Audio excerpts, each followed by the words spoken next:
नमस्कार, मैं हूं अजय कुमार और मेरे साथ है मेरे दो सहयोगी रमेश और विजय। आज हम आपके सामने पेश करने जा रहे हैं विधानसभा चुनाव यानी कि महाराष्ट्र और साथ साथ हरियाणा का क्या है सूरत हाल, क्या कुछ होने जा रहा है, क्या ओपिनियन पोल के जरिए निकल रहा है, ये हम आपके सामने बताएंगे। आपको बताएंगे किसकी बन सकती है सरकार, कैसे बन सकती है सरकार, क्योंकि इस बार का चुनाव अपने आप में बहुत रोचक हो चुका है। तमाम गठबंधन ध्वस्त हो चुके हैं और हर कोई आज अपनी किस्मत खुद ही आजमाता हुआ दिखाई दे रहा है। तो इससे पहले कि हम आपके सामने पेश करें कि आखिरकार किस तरीके से ये सारी चीजें सामने आती दिखाई दे रही हैं, कौन सी पार्टी कहां कितने वोट सिंह के साथ बैठी है और उस वोट सिंह को आप किस तरीके से आगे प्रोजेक्ट करें ताकि आपके सामने निकल कर आएगा विधानसभा का वो सूरत जो आप देखना चाहेंगे। आइए आपको सबसे पहले बताएं कि हमने ये किस तरीके से ओपिनियन पोल किया है और इसमें कहां कैसे कैसी चीजें हैं। सबसे पहली और बड़ी बात हम आपको बता दें, यह सर्वेक्षण हमने किसी एजेंसी के द्वारा नहीं कराया है। हमारे तमाम संवाददाताओं और हमारे तमाम लोगों ने मिलकर इस सर्वेक्षण को किया है, जिसमें तमाम लोगों से जिनसे बात की गई है उनके पास सवाल के पूरे पर्चे दिए गए थे, पर्चे भरे गए हैं और उसके आधार पर यह ओपिनियन पोल आप देख रहे हैं। यानी कि इसकी विश्वसनीयता पर कहीं से भी कोई भी आंच नहीं उठा सकता। तो आइए सबसे पहले आपको बताएं कि हमने कैसे किया ये ओपिनियन पोल। देश का नेता कैसा हो? देश भर की निगाहें लगी हुई हैं महाराष्ट्र और हरियाणा के विधानसभा चुनाव पर, क्योंकि सियासत के ये दो रण तय करेंगे किस में कितना है दम। ये तो छत्रपति शिवाजी महाराज की भूमि है। क्या इन दोनों विधानसभा चुनाव में चलेगी मोदी की लहर या फिर मोदी विरोधी दर्ज करेंगे जीत? सियासत से जुड़े इन्हीं सवालों का जवाब तलाशने के लिए न्यूज नेशन ने किया है महाराष्ट्र और हरियाणा से ओपिनियन पोल। महाराष्ट्र के ओपिनियन पोल में न्यूज नेशन ने 129 विधानसभा सीटों के वोटर्स से बातचीत की। इस पोल का सैंपल साइज 3000 से ज्यादा था और इस सर्वे का स्विंग फैक्टर ±3% है। वहीं हरियाणा के ओपिनियन पोल में 69 विधानसभा सीटों के वोटर्स का मिजाज समझा गया। हरियाणा के पोल का सैंपल साइज 2000 से ज्यादा था। हरियाणा के ओपिनियन पोल में भी स्विंग फैक्टर ±3% है।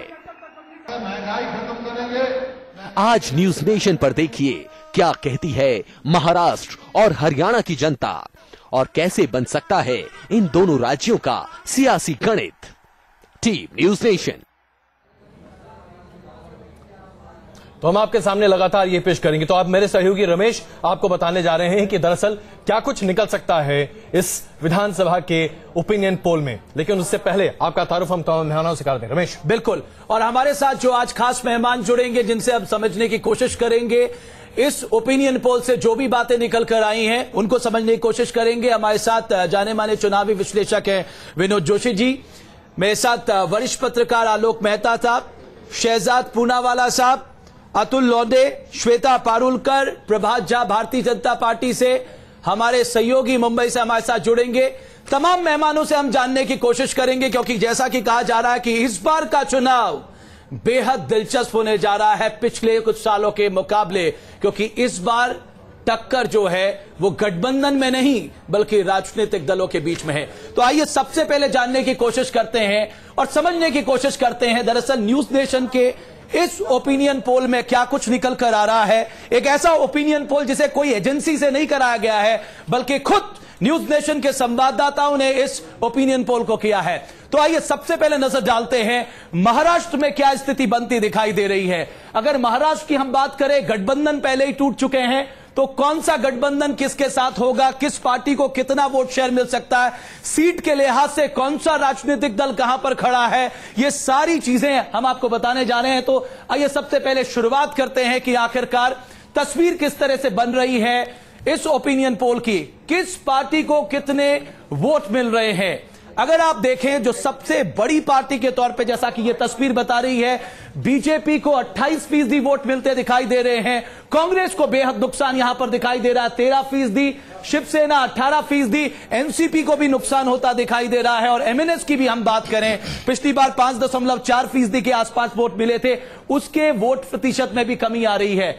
यानी कांग्रेस का वोटर छिटक रहा है और दिख रहा है कि बीजेपी की ओर जा रहा है, और एनसीपी का वोटर दिख रहा है कि बीजेपी और शिवसेना में दोनों जा रहा है। यानी नुकसान के लिहाज से कांग्रेस और एनसीपी को वोट के लिहाज से नुकसान होता है यहां पर दिखाई दे रहा, और सबसे बड़ा फायदा अगर देखा जाए वो बीजेपी के खाते में जाता दिखाई दे रहा है।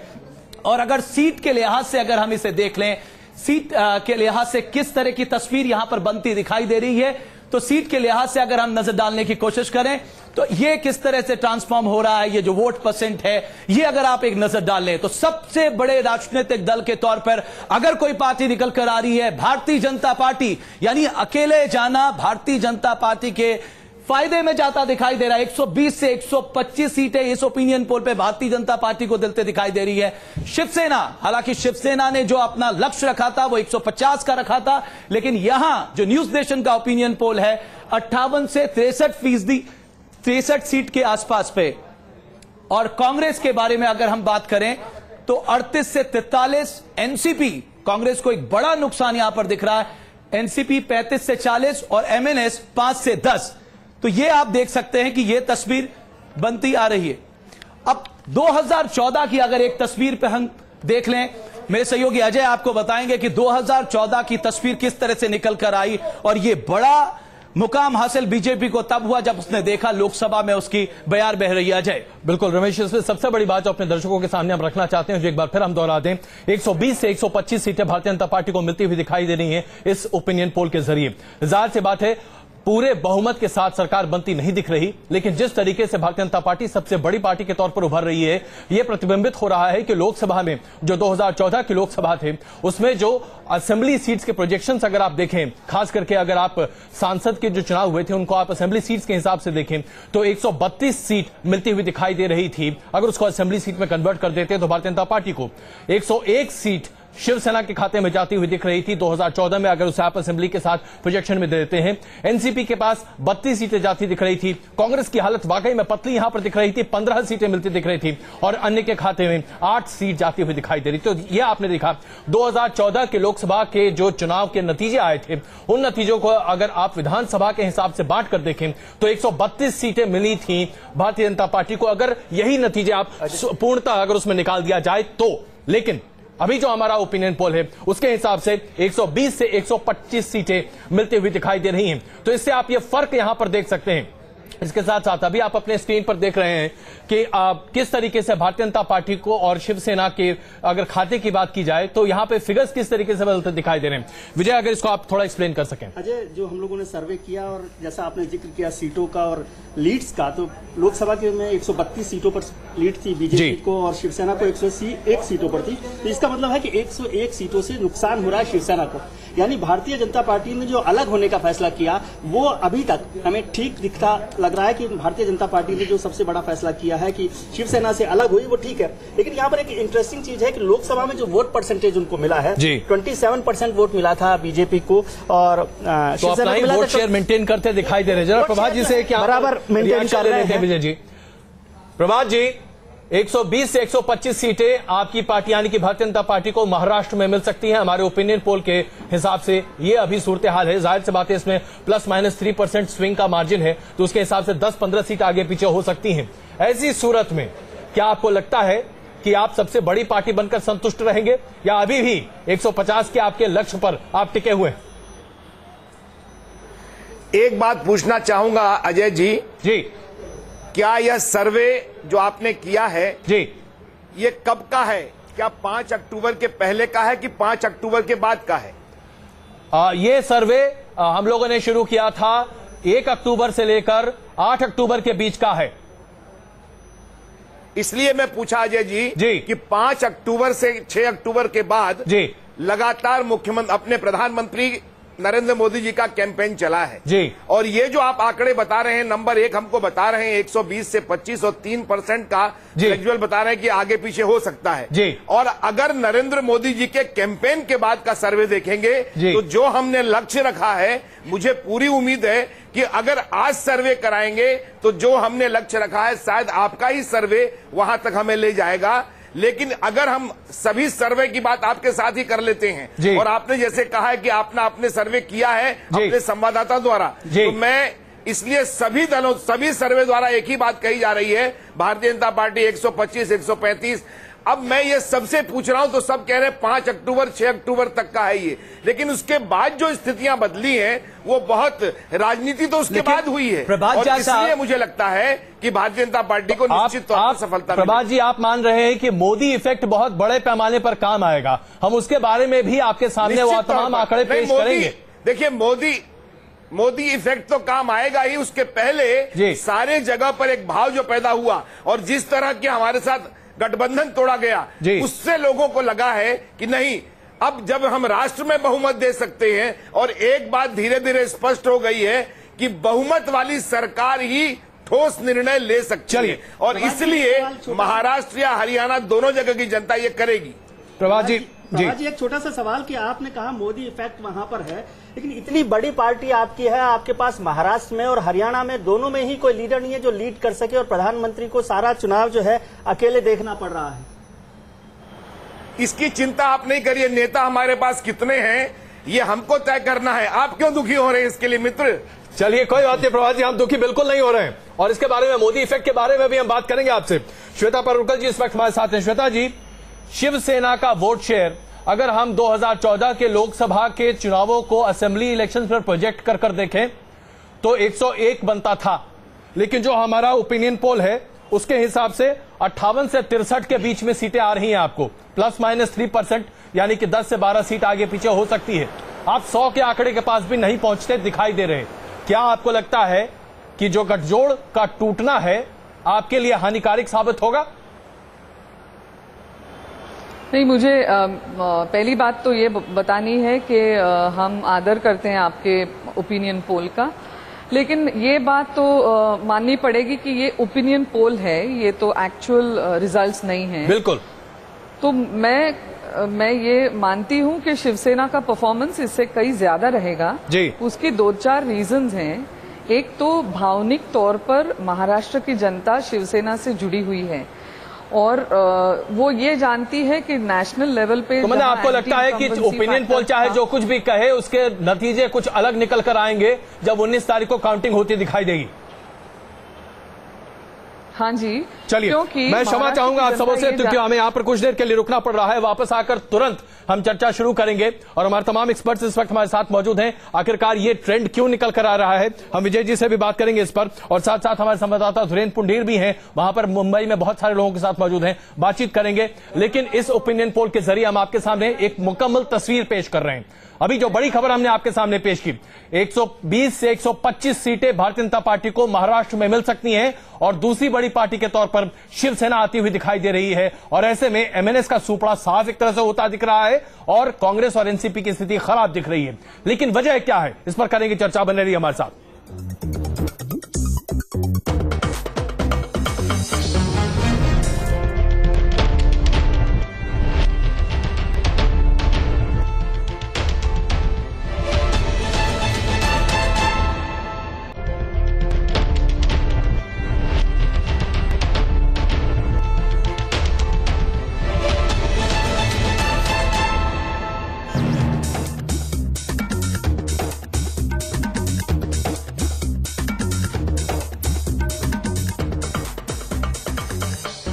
तो महाराष्ट्र में बीजेपी को फायदा मिलता दिखाई दे रहा, और अकेले जाने का उसका फैसला कहीं ना कहीं उसके हित में जाता दिखाई दे रहा। लेकिन उद्धव ठाकरे का मुख्यमंत्री बनने का सपना कहीं सपना ना रह जाए, जिस तरह के ओपिनियन पोल के आंकड़े हैं। अशोक वानखेड़े साहब, वरिष्ठ पत्रकार, भी हमारे साथ जुड़ चुके हैं। लेकिन विनोद जोशी जी, सबसे पहले आपके पास, दो पार्टी अगर कांग्रेस और एनसीपी अपना वोट जो है तकरीबन 45% के आसपास अपने पास रिटर्न नहीं कर पा रही है, तो ये जा कहां रहा है? ये सीधा सीधा भारतीय जनता पार्टी के पक्ष में जा रहा है।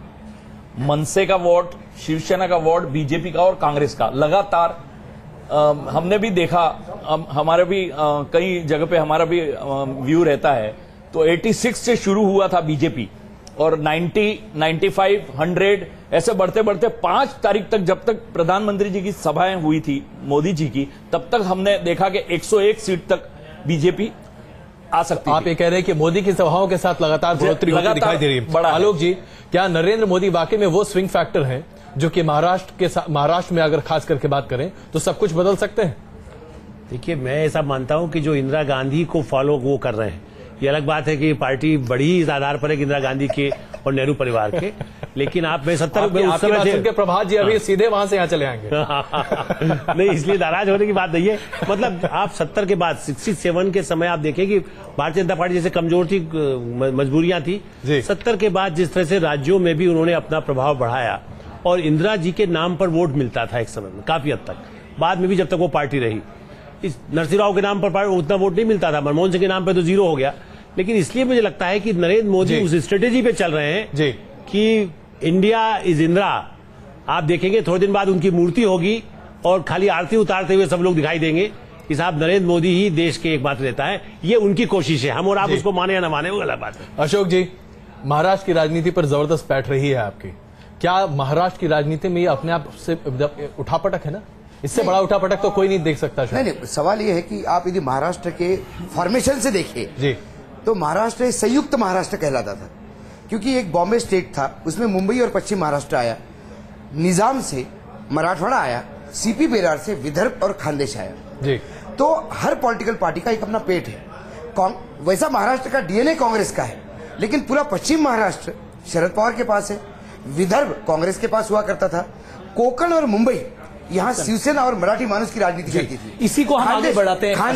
साहब, मैं कुछ पल के लिए यहाँ पर रुक रहे हैं, हम लोग आपकी बात को आगे बढ़ाएंगे। आपने महाराष्ट्र के फॉर्मेशन की बात की, विजय भी बने हुए हैं, तमाम हमारे मेहमानों से हम चर्चा करेंगे और साथ ही साथ जानने की ये कोशिश करेंगे कि कांग्रेस और एनसीपी की खस्ता हाल का कारण कौन जिम्मेदार इसके लिए है। जल्द हाजिर हो रहे हैं।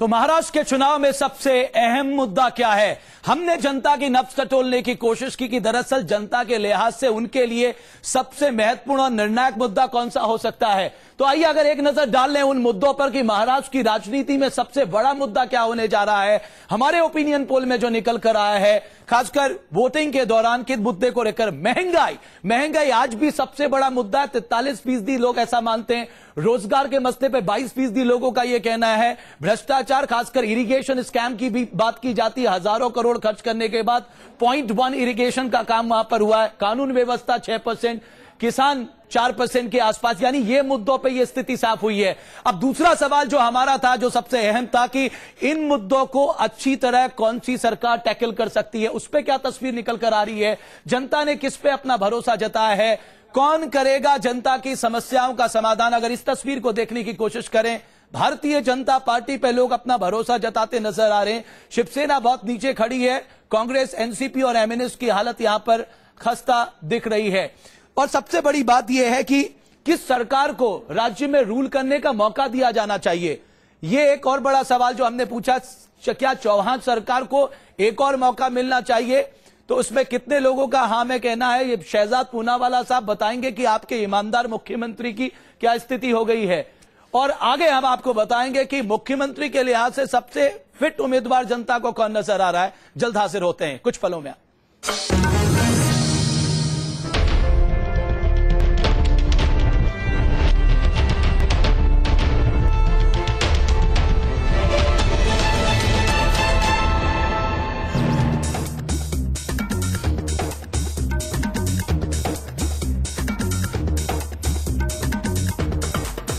आपके सामने लगातार हम पेश कर रहे हैं ओपिनियन पोल, जिसमें महाराष्ट्र के बारे में हम बता रहे हैं कि आखिरकार क्या सूरत हाल महाराष्ट्र विधानसभा के होते हुए दिखाई दे सकती है। अभी तक जो हमारे सामने हमने आपके सामने पेश किया है, ऐसा लग रहा है कि भारतीय जनता पार्टी के पास 28% वोट मिलते दिखाई देंगे और 120 से 125 सीटें भारतीय जनता पार्टी को मिल सकती हैं। शिवसेना के पास 18% वोट मिल सकते हैं और उसके साथ साथ 58 से 63 सीटें शिवसेना के खाते में जा सकती हैं। कांग्रेस को जबरदस्त नुकसान हो रहा है, 13% वोट का नुकसान कांग्रेस को हो रहा है और करीब 38 से 43 सीटों तक कांग्रेस सिमट कर रह सकती है और एनसीपी 35 से 40 सीटों के बीच और एमएनएस की स्थिति 5 से 10 सीट के बीच में आती हुई दिखाई दे रही है। यानी कि सबसे बड़ी पार्टी के तौर पर भारतीय जनता पार्टी आती हुई दिखाई दे रही है और सरकार बनाने में शायद काफी अग्रसर होती हुई दिखाई दे सकती है। इस बारे में लगातार हम चर्चा कर रहे हैं। हमारे तमाम मेहमान हमारे साथ मौजूद हैं। शहजाद पूनावाला जी, हमने अभी आपके सामने पेश किया किस तरीके से पृथ्वीराज चौहान को लेकर करीब 70% लोग मानते हैं दोबारा मौका नहीं दिया जाना चाहिए। इससे ज्यादा निराशा हो सकती है, ऐसे भी आप एंटी इनकम्बेंसी कहकर अपना हाथ धो लेंगे? देखिए, प्रभात झा और अशोक जी को जितना समय दिया उससे आधा समय मुझे बिना हस्तक्षेप दीजिए। आपका जो आंकड़ा है वो एक आंकड़ा है। दूसरा आंकड़ा, अशोक जी कल बैठे थे कि एक सर्वे था कि 70% लोग औसत से अच्छा मानते हैं, बहुत अच्छा मानते हैं पृथ्वीराज सरकार को। अब केमिस्ट्री की बात करते हैं, क्योंकि केमिस्ट्री कभी गणित पे नहीं चलती और ये आप लोग मुझसे ज्यादा जानते हो। केमिस्ट्री की बात कीजिए तो डीएनए की बात तो अशोक जी ने कही। 4 साल छोड़कर कांग्रेस की सरकार रही है। इसके अलावा 99 में एनसीपी कांग्रेस अलग अलग लड़े, बीजेपी शिवसेना एक साथ लड़ी, फिर भी कांग्रेस को नंबर 1 मिली पोजीशन। क्या ये इसलिए है कि कांग्रेस वहां पे काम नहीं करती? क्या ये इसलिए है कि पिछले 15 साल से काम नहीं हुआ? शहजाद, राजस्थान के बाद, राजस्थान में अभी आप सरकार हार रहे हैं, अब महाराष्ट्र में आप सरकार हार रहे हैं, ये साफ साफ दिखाई दे रहा है। 19 की बजाय आज मान लें तो बेहतर है। ऐसा क्या करते हैं आप सरकार में? देखिए, ये आपकी राय है कि before the ball is ball क्या होगा ये बोलना, पर हम ये कहते हैं कि आखिरी डिलीवरी जब तक बॉल नहीं होती 19 नवंबर को, 19 अक्टूबर को, छोटी सी बात, पृथ्वीराज चौहान चुनाव जीतेंगे।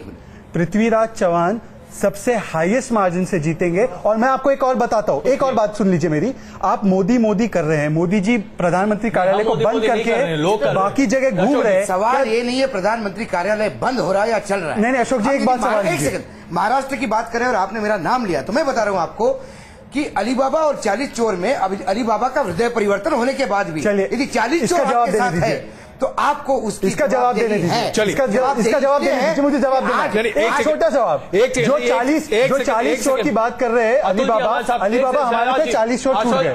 शहजाद जी, 1 मिनट, 40 चोर हैं या नहीं उसके बारे में तो जनता तय करेगी। अतुल जी, जो अभी प्रोजेक्शंस निकल कर आ रहे हैं, ऐसा लगता है कि एनसीपी की स्थिति बहुत ज्यादा खराब होने वाली है। जितनी सीटें आपके पास हैं उससे घटकर आधे पे आप रह जाएंगे, हो सकता है उससे भी ज्यादा बुरी स्थिति हो जाए। क्या आप लोगों को ऐसा नहीं लगता कि 15 दिनों में फाइलों पर साइन कराने के अलावा जरा जनता के बीच में मेहनत करनी चाहिए थी?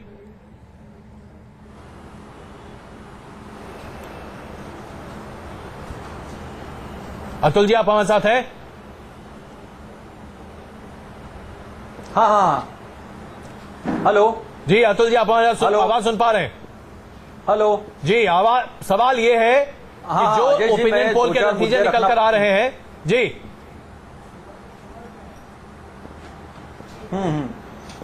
बोलिए। सवाल ये है कि जो ओपिनियन पोल के नतीजे निकल कर आ रहे हैं उसमें ऐसा लगता है कि आपके पास 35 से 40 सीटें ही आ पाएंगी, यानी कि जितने पर आप थे उससे आधे हो जाएंगे। कहीं ऐसा तो नहीं कि 15 दिनों में तमाम फाइलों पर हस्ताक्षर कराने के अलावा अगर जनता पर ध्यान दिया गया होता तो शायद सीटें इतनी कम नहीं होती दिखाई देती? मुद्दों में पर एक ऐसा अलग सर्वे, ऐसा लगता है कि तकनीकी दिक्कत है, आपकी आवाज साफ नहीं आ रही। हम आपसे दोबारा बात करने की कोशिश करेंगे, लेकिन इसी बात पर विनोद जी एक छोटी सी आलोक जी, इस पर आपकी प्रतिक्रिया। क्या वाकई में एनसीपी की स्थिति अब इतनी खराब होने जा रही है क्योंकि इसके साथ शरद पवार का भविष्य और सुप्रिया सुले, अजीत पवार, ये पूरी तिकड़ी का भविष्य टिका है इस पर? देखिए, निश्चित रूप से उनकी स्थिति, हाँ, चाहे आप जोशी भी कहें, लेकिन मुझे ऐसा लगता है कि एनसीपी की स्थिति पहले से बहुत खराब हुई। अजीत पवार पर जितने भ्रष्टाचार के आरोप थे उसका खामियाजा पूरे गठबंधन को मिला, गठबंधन रहा नहीं, उसका खामियाजा शरद पवार को उठाना होगा। लेकिन एक बात मैं मानता हूं, आपकी सीटों का, चूंकि आपने जब तक सर्वे किया है, अभी भी कुछ ऐसे गढ़ रहे हैं जहां शरद पवार ने बहुत बड़े पैमाने पर काम किया है, इसलिए हमारे आपके सर्वे कहीं न कहीं उसमें आंकड़े कुछ गड़बड़ हो सकते हैं। और ये मानना चाहिए कि पत्रकारिता में कितनी ही आप अपनी निष्पक्षता दिखाएं, कुछ लोगों के एक अपनी लॉयल्टी होती है। शरद पवार की लॉयल्टी, वाजपेयी जी की लॉयल्टी, वो लोग कहते हैं हमने इनके पिता के लिए हम इनको काम करेंगे, चाहे उम्मीदवार कोई भी, वो उनके साथ रहेंगे, उसका फायदा कुछ मिल सकता है। विनोद जोशी जी, बारामती की भीड़ देख के कुछ अंदाजा नहीं लग रहा कि शरद पवार का जो गृह क्षेत्र है वहीं सेंध लगती दिखाई दे रही है? शरद पवार जी के साथ धनगर समाज बहुत बड़ी मात्रा में उनके साथ था पश्चिमी महाराष्ट्र में, जो मुंडे जी के, गोपीनाथ मुंडे जी के कारण वो काफी बीजेपी की तरफ आया और जानकर जो उनके बड़े नेता के रूप में उभरे, जिसके कारण वहां पे इतनी भीड़ हुई, जो 3 से 4 लाख के बीच में जो भीड़ थी जी। अब क्या होता, पश्चिम महाराष्ट्र में अभी भी काफी, मतलब बीजेपी और राष्ट्रवादी दोनों का बराबरी की टक्कर है, वहां पे 20-20 सीटों का हमारे एक ओपिनियन, हमारे जो आकलन के हिसाब से 20-20 सीटें आ सकती है दोनों को, वहां पे बराबरी की टक्कर है। अभी भी राष्ट्रवादी के कुछ गढ़ बचे हुए हैं। चलिए, तो आपको लगता है ऐसी स्थिति है? जी अशोक जी। महाराष्ट्र में शरद पवार से बड़ा नेता नहीं है, ये सत्य है, लेकिन वो अपनी सीट बचा सकते हैं, अपनी एक सीट निकाल सकते हैं, लेकिन वो अपने अपील भ्रष्टाचारियों को जितवाने की अपील नहीं कर सकते। सुनील तटकरे से लेकर अजीत पवार तक जो बातें हुई है, आज आर पाटिल का जो स्टेटमेंट है कि चुनाव के बाद बलात्कार कर लिया होता, ये जो बड़बोलापन है एनसीपी का, ये कहीं ना कहीं उनको मार रहा है। मैं मानता हूं कि शरद पवार, और दूसरी बात अशोक जी, क्या नितिन गडकरी और पप्पू यादव पे बात लागू नहीं होती? नहीं, बिल्कुल होती है। उसके बाद भी जीतते। एनसीपी के हम सवाल करें रमेश, इससे पहले आइए एक हम अपने सवाल जो हमने पूछा था कि मुख्यमंत्री कौन है जिसे देखना लोग पसंद करते हैं, रमेश अभी आपके सामने ये भी पेश करते दिखाई देंगे। तो आइए आपको दिखाते हैं ओपिनियन पोल में एक और सवाल। आजकल एक दिलचस्प बात और हो गई, एक अनार 100 बीमार वाली इस स्थिति में सरकार अगर बन भी जाए, समर्थन भी मिल जाए, मेजॉरिटी भी मिल जाए, लड़ाई होती है साहब मुख्यमंत्री कौन होगा। महाराष्ट्र की राजनीति में यह तस्वीर किस तरह से सामने आ रही है, आइए सबसे पहले आपको दिखाते हैं कि मुख्यमंत्री के लिहाज से सबसे उपयुक्त उम्मीदवार किसे जनता जनार्दन मांग रही है। तो ओपिनियन पोल में हमने यही सवाल पूछा कि महाराष्ट्र का अगला सीएम कौन है, तो उस लिहाज से आप देख सकते हैं सबसे, अगर आप यहां पर भी देखें, उद्धव ठाकरे अभी भी हमारे ओपिनियन पोल में 23% लोगों ने उन्हें पसंद किया है। पृथ्वीराज चौहान एक क्लीन इमेज के आदमी, 12% लोग चाहते हैं वो बने। नितिन गडकरी जो कह चुके हैं कि साहब मैं महाराष्ट्र की राजनीति में नहीं आना चाहता, मैं केंद्र की राजनीति करूंगा, उनका भी 21% लोग मान रहे हैं कि वो बने करके, क्योंकि उनका ट्रैक रिकॉर्ड इनसे सड़क बनाने में कम से कम है। राज ठाकरे मामले में 7%। तो ये तस्वीर आप देख सकते हैं कि मुख्यमंत्री के लिहाज से कोई दूसरा नेता, इस आंकड़े को भी हमें नहीं भूलना चाहिए, यानी कई ऐसे नेता, विजय आप बताएंगे कई ऐसे दूसरे नेता का जो जिक्र कर रहे हैं हम लोग हमारे सर्वे में, उसका मतलब खासतौर से यह है कि भारतीय जनता पार्टी ने अपना कोई मुख्यमंत्री जो है वो नेता के तौर पर नहीं रखा है, सीएम प्रोजेक्ट नहीं किया है, तो वो दूसरा नेता बीजेपी के लिए है। तो इसको आप यदि जोड़ना चाहें तो 21 और 14 34-35% के आसपास जो लोग हैं वो बीजेपी का लीडर, तो यहाँ पर देवेंद्र फडणवीस को रख सकते हैं हम, वहां पर आ सकता है कि कौन हो सकता है। अशोक जी नहीं, मुझे लगता है नहीं, एक मिनट अशोक जी, मुझे लगता है कि इसमें आप नरेंद्र मोदी का नाम जोड़ दीजिए, क्योंकि वो देवेंद्र फडणवीस से ज्यादा कैंपेनिंग कर रहे हैं। अगर दिखा रहे नरेंद्र, देंगे देवेंद्र। सवाल ये है कि यूपी में जब पूरा टाइम राहुल गांधी छाए हुए थे तो यूपी के चीफ मिनिस्टर बने, ऐसा किसी ने नहीं कहा था। ये पॉलिटिकल पार्टी पे छोड़ दीजिए, लेकिन अशोक वानखेड़े जिस प्रकार से बीजेपी का डिफेंस कर रहे हैं, वैसे तो बीजेपी भी नहीं करती। ठीक है, मैं आप दोनों को रोकूंगा, इससे पहले कि हमें ब्रेक लेना पड़े। प्रभात जी, एक बहुत छोटा सा जवाब इस सवाल का। नितिन गडकरी को लेकर 21% लोगों का मानना है कि उन्हें मुख्यमंत्री के तौर पर वो देखना चाहते हैं, और नितिन गडकरी पहले ही कह चुके हैं कि वो पीछे हैं। तो क्या ऐसा हो सकता है कि आप लोग दबाव बना के कहें कि भाई नितिन जी सड़कें वहां जाके बनवाइए?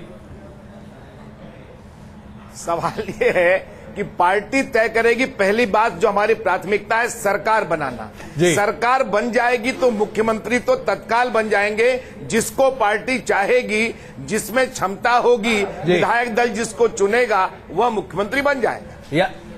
चलिए, आप मुझे बस ये कहना चाह रहा था कि आपकी भाषा बड़ी कांग्रेस वाली होती जा रही है, क्योंकि आपके यहाँ चीफ मिनिस्टर और प्राइम मिनिस्टर पहले से प्रोजेक्ट करने की परंपरा है। प्रभात जी से पूछ सकते हैं कि राजस्थान में वसुंधरा राजे, मध्य प्रदेश में शिवराज सिंह चौहान, छत्तीसगढ़ में रमन सिंह, तो महाराष्ट्र में चुना विधायक दल की तो परंपरा ही नहीं है इनका, तो पार्लियामेंट्री पार्टी मतलब पार्लियामेंट्री बोर्ड।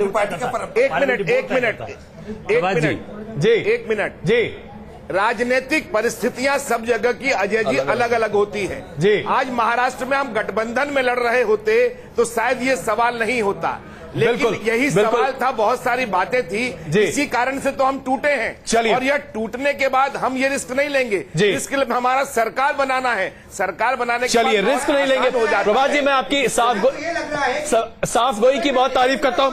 हमें यहाँ पर रुकना पड़ेगा अशोक जी बस अपनी बंदूक थाम के रखिए, हमें यहाँ पर रुकना पड़ रहा है कुछ देर के लिए, तुरंत वापस आ रहे हैं। उसके बाद अहम मुद्दों पर चर्चा करेंगे कि आखिरकार महाराष्ट्र में इस तरह का उलटफेर क्यों होता दिखाई दे रहा है, भारतीय जनता पार्टी कैसे सबसे बड़ी पार्टी बनकर उभरते दिख रही है। करेंगे इस पर चर्चा, लगातार बने रहिए हमारे साथ।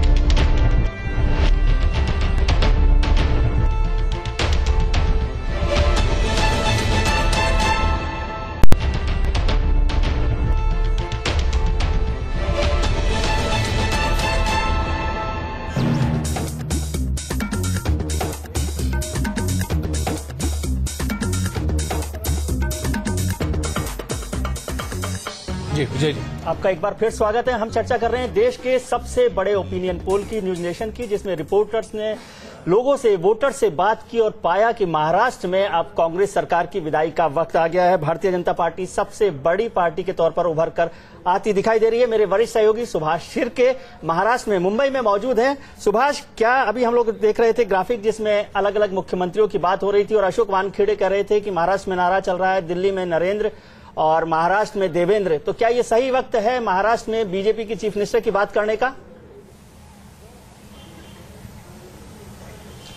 देखिए, अभी देवेंद्र फडणवीस जो है वो हालांकि 2 टर्म एमएलए रह चुके हैं और उसके बाद चूंकि वो महाराष्ट्र बीजेपी के अध्यक्ष है, इसके लिए उनका नाम उछाला जा रहा है बार बार। लेकिन हमारे सर्वे में भी जिस तरह से लोगों ने बताया है, हमारा बाकी हम मेरे साथ कुछ स्टूडेंट्स हैं और कुछ एंटरप्रेन्योर भी हैं, बिजनेसमैन हैं, उनके से जानते हैं। आपका क्या कहना है कि कौन मुख्यमंत्री होना चाहिए? उद्धव ठाकरे यहाँ के महाराष्ट्र के मुख्यमंत्री होने। मेरा भी वही मत है। वही मत है मेरा भी। उद्धव ठाकरे, यहाँ पे मैं शिवाजी पार्क में खड़ा हूँ, शायद इसलिए यहाँ पे लोग उद्धव ठाकरे के बारे में बोलते होंगे, लेकिन अगर कहीं मैं पुणे में होता तो शायद शरद पवार या अजित पवार के बारे में लोग बोलते। विजय जी, चलिए जी, तो ये आपने देखा, सुभाष शिर्के हमारे सहयोगी मुंबई से हमारे साथ जुड़े हुए थे। लेकिन जो तस्वीर निकल कर आ रही है, भारतीय जनता पार्टी को सीधा फायदा मिलता दिखाई दे रहा है। यानी एकला चलो का जो नारा बीजेपी ने अपने लिए तय किया, वो उसके पक्ष में जाता दिखाई दे रहा है। यही कारण है 120 से 125 सीट के आसपास बीजेपी पहुंचती दिखाई दे रही है।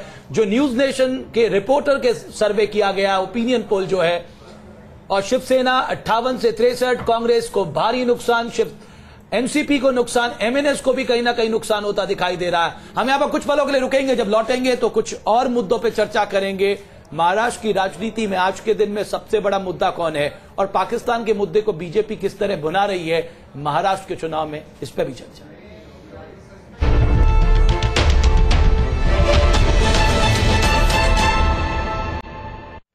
आपके सामने हम लगातार पेश कर रहे हैं ओपिनियन पोल के नतीजे। हम जिस तरीके से ऐसा लग रहा है कि भारतीय जनता पार्टी सबसे बड़ी पार्टी बनकर उभर सकती है। महाराष्ट्र में 120 से 125 सीटें भारतीय जनता पार्टी के खाते में जा सकती हैं और शिवसेना के खाते में 58 से 63 सीटें जा सकती हैं, जो कि अपने आप में अगर सब आंकड़े जोड़ दिए जाए तो एक तरह से अगर ये गठजोड़ बना रहता तो अभी कम से कम पूर्ण बहुमत की सरकार इस गठजोड़ को मिलती हुई दिखाई दे सकती थी। अशोक जी, इस पूरे मसले पर जो गठजोड़ तोड़ने का फायदा आज भारतीय जनता पार्टी को सबसे ज्यादा होता दिखाई दे रहा है? बिल्कुल, भारतीय जनता पार्टी को सबसे ज्यादा दिखाई दे रहा है, लेकिन इसके लिए जिम्मेदार शिवसेना है। क्योंकि जब आपने गठबंधन तोड़ा तो या तो आपको वोकल नहीं होना चाहिए था, उनको पितृपक्ष के कव्य कहते हो। बीजेपी को आपने अफजल खान कहा, अफजल खान ये महाराष्ट्र में बहुत बड़ी गाली है, बिलो द बेल्ट माना जाता है इसको। जब आपने इतनी बात कही तो आपके गीते क्या कर रहे हैं केंद्र में, सरकार में, म्यूनिसिपल कॉर्पोरेशन में, कई जगह आप बीजेपी के सहारे अपनी सत्ता बनाए रखे हैं। तो आम आदमी है ये समझ चुका है कि सत्ता के लिए लड़ाई है, महाराष्ट्र के लिए लड़ाई नहीं। श्वेता जी हमारे साथ मौजूद हैं। श्वेता जी, अशोक जी की इस टिप्पणी पर आप क्या कहेंगी? नहीं, मैं कुछ नहीं अभी कहना चाहूंगी, क्योंकि बात इतनी सीधी है कि इनके भी बहुत नेताओं ने शिवसेना के बारे में कई बयान किए हैं, तो उसमें मैं नहीं जाना चाहती। अभी रही बात ये कि जब चुनाव के नतीजे आएंगे तब पता चलेगा कि कितने सीट किसको मिलेंगे। जी, उसका क्या होगा उद्धव ठाकरे साहब के उस बयान का, जिसमें उन्होंने कहा कि मुझे सत्ता चाहिए और मैं किसी भी कीमत में ये सत्ता लेके रहूंगा, ये सपना तो अब चकनाचूर होता दिखाई दे रहा है जिस तरह के ओपिनियन पोल के नतीजे हैं। वो तो ओपिनियन पोल है ना, तो मैं उसके बारे में क्या बताऊं। जो ओपिनियन पोल बता रहा है वो तो एक्चुअल चुनाव के नतीजे नहीं है। जब भी वो आ जाएंगे तभी देखा जाएगा। अभी उस पर टिप्पणी करना ये कोई सही बात नहीं रही। सरकार से हटेंगे या नहीं? जी, दिल्ली में हट जाएंगे ना अगर ये स्थिति इसी तरह रहती है तो? देखिए, आज तो सब सांसद उपस्थित नहीं थे, तो आगे उद्धव जी जो उस बारे में जो स्टेप लेना है वो बताएंगे। चलिए शहजाद, यदि हम लोकसभा चुनावों को देखें, आप लोग तो बहुत पढ़ने लिखने वाले लोग हैं पॉलिटिकल पार्टीज में, तो लोकसभा की लीड यदि हम देखें तो बीजेपी ने कांग्रेस की 39 सीटें 39 सीट्स ले ली थी 82 में से, और एनसीपी की 22 सीटें उसने ली है 62 में से। तो आपको उस समय भी नहीं समझ में आया पिछले 3 महीने पहले कि भैया आपकी हालत क्या है, पानी आपने देखा था कि कितने पानी में आप हैं। यदि उस समय समझ लेते तो ये अलायंस नहीं तोड़ना पड़ता आपको। लोकसभा चुनाव के बाद 21 बाईपोल हुए, क्या हुआ उनमें? अगर मोदी जी का इतना बड़ा इफेक्ट है जिनको ये दौड़ा रहे हैं, महाराष्ट्र का मैं जिक्र आपको मैं उसी पे आ रहा हूँ। अगर इतने बड़े फैक्टर है मोदी जी, तो सबसे ज्यादा लहर की हवा तो दिल्ली में चलनी चाहिए, चुनाव से भाग रहे। अब ये चल रहा है, अशोक जी ने जुमला सुनाया, दिल्ली में नरेंद्र, मुंबई में देवेंद्र। इनका असल जुमला है, दिखाएंगे नरेंद्र, देंगे देवेंद्र। चाहे जो भी वोट सर, आप वोट नहीं बचा, वोट नहीं बचा पाए। अब मैं आप वोट पे बचा, वोट की बात कर रहा हूं मैं आपसे। आप जो कह रहे हैं ये सारी चीजें बार बार कही गई है। 15 साल पहले भी एंटी इनकम्बेंसी थी, 10 साल पहले भी थी, लगातार 60 सालों से हमारा राज रहा है, वहां पे एंटी इनकम्बेंसी रही है। पर हर बार कांग्रेस नंबर 1 पार्टी। पिछली बार और दूसरी बार सिर्फ पिछले सत्ता में आई कि राज ठाकरे नाम का अशोक जी, शख्स था, जिसने 47 सीटें ब्लॉक की। अशोक जी, यदि वो 47 सीटें शिवसेना के साथ जाती, मेरी एक बात, एक मुद्दे की बात, राज ठाकरे के मुद्दे की बात, मैं आलोक जी की बात एक सेकंड सुन लेते हैं। आलोक जी, क्या आपको लगता है कि कांग्रेस अभी भी ये महसूस नहीं कर पाई है कि उसके पैरों के नीचे की जमीन खिसक चुकी है? बिल्कुल। देखिए, मुझे लगता है कि जिस तरह से वो कह रहे हैं, अंदर से कई लोग समझते हैं, लेकिन एक फैसला किया गया कि वे राहुल गांधी को ही लीडर मानकर चला जाए, और राहुल गांधी शायद उसको समझने में और 4 साल इंतजार करना चाहते हैं कि वो 2019 की तैयारी कर रहे हैं। अंदर से तो निश्चित रूप से अंदाज होगा कि क्या स्थिति बन रही है, और मुझे ऐसा लगता है कि सबसे बड़ी गड़बड़ यही है कि ये फैसले पहले 6 महीने पहले, साल भर पहले करना चाहिए था। अजीत पवार के ऊपर जब आरोप थे, पृथ्वीराज चौहान जब फैसले नहीं कर रहे थे, तब राहुल गांधी क्यों चुप रहे? तो असली संकट इस बात का है। बिल्कुल रमेश, आप सबको रोकना पड़ेगा यहाँ पर। हम यहाँ पर रुक रहे हैं कुछ देर के लिए, लेकिन एक बार फिर हमारे साथ जो ओपिनियन पोल है जिसके रुझान सामने आ रहे हैं उसके हम आपके आंकड़े बताते चलते हैं। भारतीय जनता पार्टी को 28% मतदान मिल सकता है, जिसमें से 120 से 125 सीटों तक आते हुए दिखाई दे सकते हैं, यानी कि वोट उनको मिल सकता है। शिवसेना के खाते में 18% वोट शेयर जा सकता है, जो कि 58 से 63 सीटों में तब्दील होता हुआ दिखाई देता है। कांग्रेस को 13% वोट शेयर का नुकसान होता दिखाई दे रहा है, जिसके हिसाब से 38 से 43 सीटें कांग्रेस के खाते में जा सकती हैं। एनसीपी के खाते में 12% वोट जाता हुआ दिखाई दे रहा है, जो कि करीब 35 से 40 सीटों के आसपास वो आंकड़ा आकर टिक सकता है। और एमएनएस के खाते में सिर्फ 4% वोट जाता दिखाई दे रहा है, और इस समय 5 से 10 सीटें एमएनएस के खाते में जाती हुई दिखाई दे रही हैं। यानी कि कुल मिलाकर सबसे बड़ी पार्टी के तौर पर भारतीय जनता पार्टी आती हुई दिखाई दे रही है। रुक रहे हैं यहां पर कुछ देर के लिए, और वापस आकर हम बात करेंगे हरियाणा की। क्या हरियाणा में भी वही होने जा रहा है जो महाराष्ट्र में हुआ है? क्या मोदी लहर हरियाणा में उसी तरह के चलते दिखाई देगी? बने रहिए हमारे साथ।